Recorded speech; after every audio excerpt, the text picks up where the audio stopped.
Calaroga Shark Media. From Washington, D.C., where Dolly Parton is fine, this is Ballot. Jolene, normally I beg you not to take my man, but can you please take Trump? I'm Gutfield, and Speaker Mike Johnson is insisting that keeping Democratic Representative-elect Adelita Grijalva from being sworn in has absolutely nothing to do with the Jeffrey Epstein files. And you know it's true when someone says it has nothing to do with that, twice in one press conference. Here's what's happening. Grijalva won her special election in Arizona back on September 23rd, won it decisively, in fact. You'd think winning an election would be enough to, get sworn in and start doing the job. But Speaker Johnson has decided to hold off on that part. Just a small administrative delay, nothing weird about it. Now, here's where it gets interesting. Grijalva's signature would be the 218th, the final one needed, on something called a discharge petition. This petition would force the House to vote on releasing the Epstein files. So she's literally one signature away from triggering a vote that House leadership really doesn't want. But Johnson swears, and I mean swears, that her swearing-in delay has nothing to do with that at all. When asked when she'd actually be sworn in, Johnson said, "We'll schedule it, I guess, whenever she wants." Okay, how about right now? Does right now work? But remember, this delay has nothing, absolutely nothing to do with those Epstein files, which no former casino owner is in. Definitely not. Johnson said so himself twice. Attorney General Pam Bondi sat before the Senate Judiciary Committee on Tuesday for her first oversight hearing since taking office, and let me tell you, it was almost 5 hours of watching someone turn "I plead the fifth" into an art form. Except she didn't plead the fifth, she just didn't answer anything. The committee wanted to know about some pretty straightforward stuff. Why is the Justice Department prosecuting former FBI Director James Comey? What's happening with the Jeffrey Epstein files review? And hey, whatever happened to that FBI bribery investigation into Trump's border czar Tom Homan? The kind of questions you'd think an attorney general might have answers to. But Bondi had a different strategy: dodge, deflect, and deploy personal attacks. When Senator Richard Blumenthal asked her questions, she accused him of lying about his military record.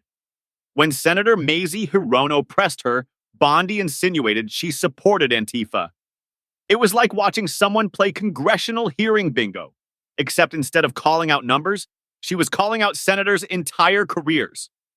The absolute highlight, and I use that term loosely, came when Senator Dick Durbin asked whether Trump had consulted with her before deploying National Guard troops to Chicago. A reasonable question, right? The president sends troops to a city. Did he talk to the attorney general first? Simple yes or no. Bondi's response: "I wish you loved Chicago as much as you hate President Trump. If you're not going to protect your citizens, President Trump will." Which doesn't answer the question, but it does check the box for zingers that will play well on social media. And sure enough, administration officials were clipping and sharing these exchanges in real time. Nothing says independent Justice Department like your boss's staff live tweeting your clapbacks. Now about James Comey. The former FBI director is set to appear in federal court today on charges that he lied to Congress. The Justice Department pushed this indictment through despite career prosecutors saying there wasn't enough evidence. In fact, they were so convinced there wasn't a case that they had to fire the U.S. attorney for the Eastern District of Virginia and replace him with someone willing to prosecute. When you have to fire the prosecutor to get the prosecution, that's usually a sign.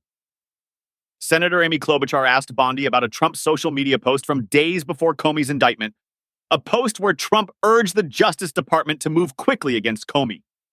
Was that, perhaps, improper presidential interference? Bondi's answer? President Trump is the most transparent president in American history. I don't think he said anything he hasn't said for years. Which is technically true. Trump has been saying he wants Comey prosecuted for years. But he's been demanding this forever isn't exactly the defense of prosecutorial independence you'd hope for. She also added that Comey was indicted by one of the most liberal grand juries in the country, which is a fascinating legal argument. Yes, we brought the case, but the jury pool leans left, so that makes it okay. When a senator challenged her integrity, she fired back, "Don't you ever challenge my integrity. I have abided by every ethical standard. Do not question my ability to be fair and impartial as Attorney General." which would be more convincing if she'd answered literally any of the questions about whether she'd been fair and impartial. And at the end of it all, we know exactly as much about the Comey prosecution, the Epstein files, and the Homan investigation as we did before she sat down, which, depending on your perspective, was either the whole point or the entire problem. Dolly Parton's sister Frida caused a minor international incident on Tuesday when she posted a late-night prayer request for the 79-year-old country music legend, sparking immediate widespread panic among fans who assumed the worst. Frida wrote that she'd been up all night praying for Dolly, who hasn't been feeling her best lately, and asked fans to be prayer warriors and join her in prayer. Which, in hindsight, might have been a touch dramatic for what turned out to be a routine case of feeling under the weather. Within hours, the post had generated anxious responses from fans and a flurry of news headlines speculating about Parton's health. So by Tuesday evening, Frida was back online doing damage control. "I didn't mean to scare anyone or make it sound so serious," she wrote. "She's been a little under the weather, and I simply asked for prayers because I believe so strongly in the power of prayer. It was nothing more than a little sister asking for prayers for her big sister." Translation: "My bad, everyone. Didn't mean to imply the Queen of Country was on her deathbed.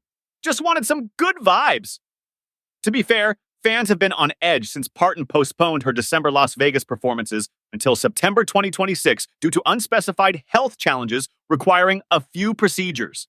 And last month, she withdrew from an event at Dollywood because of an infection related to a kidney stone. But Parton herself tried to calm everyone down last week, writing, "Don't worry about me quitting the business because God hasn't said anything about stopping yet." Portions of today's show were made with the help of AI and working 9 to 5s.